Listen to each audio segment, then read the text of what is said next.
Once upon a time, there was a young man named Dan. He was an intelligent and curious guy, always seeking knowledge and new experiences.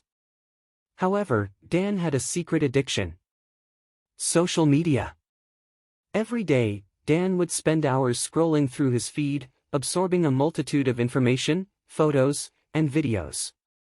He felt connected to the world, but at the same time, he felt increasingly distant from the real things around him.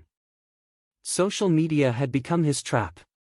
Dan began comparing his life to those of other people, who seemed to have everything perfect: incredible trips, seemingly happy relationships, and spectacular personal achievements.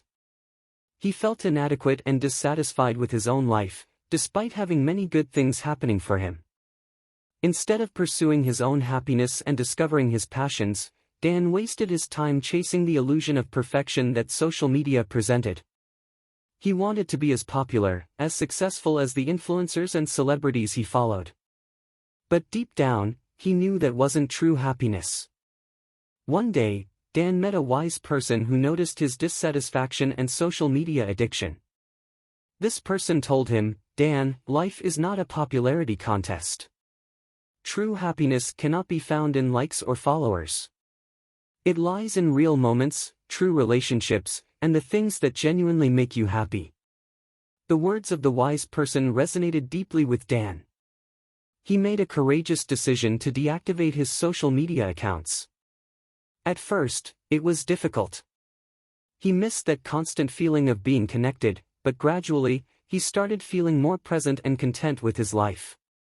Dan began dedicating more time to himself, discovering his true passions, reading books, exploring new hobbies, and connecting with real people.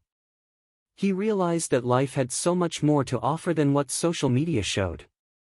Over time, Dan learned to balance his use of social media.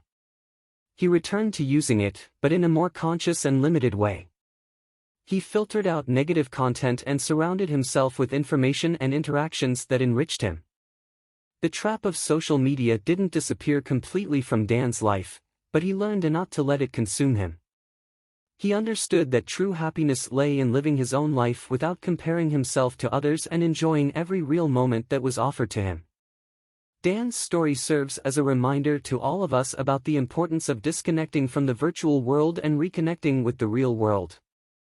Social media can be fascinating and useful, but it's essential to remember that true happiness cannot be found on a screen but within ourselves and in the authentic experiences we live.